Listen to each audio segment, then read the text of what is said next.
Welcome to another episode of the Neg Entropy Chronicles. I'm back with another video, so remember to like, share, comment, and subscribe, and click that notification bell to be alerted anytime I drop a new video. So, trigger alert. Should DNA tests be mandatory? Conversation is key.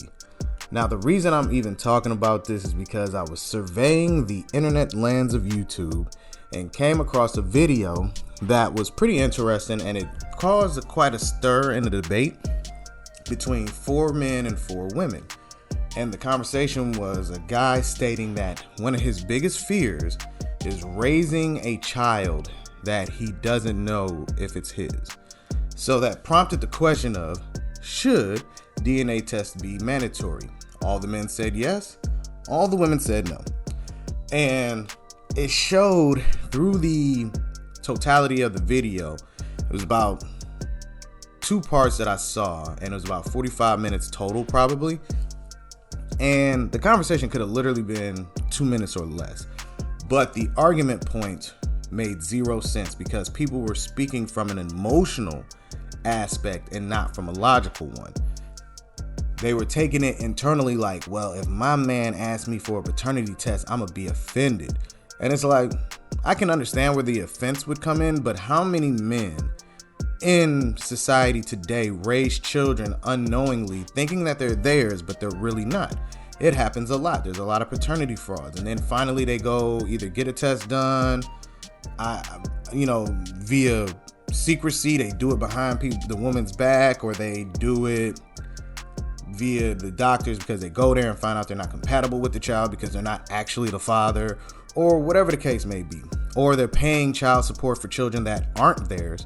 All of these different things. Well, if it was mandatory, it would skip all of the nonsense that goes on within this particular set of situations, because now we know who are the biological parents.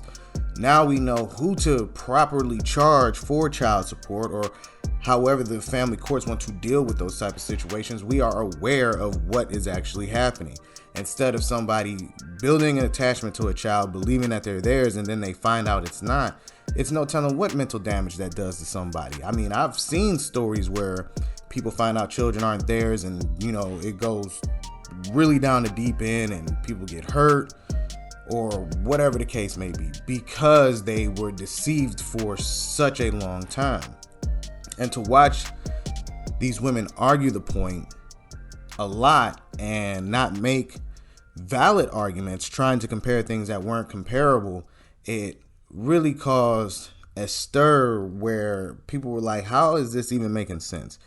I mean, I've had my sister watch it, I've had friends watch it, and people are like, I don't understand why they're arguing this. Like, it doesn't make any sense.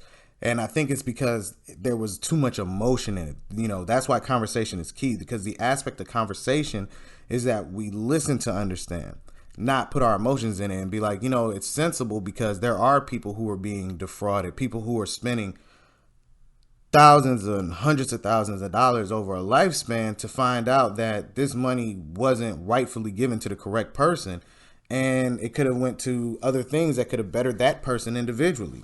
So it was just a thought I had. Comment what y'all think, but I really believe it should be mandatory because it skips all the nonsense. Let me know what y'all thoughts are. Please comment on it, like it, share it, and keep checking out new videos that I got coming. All right, everybody? Peace.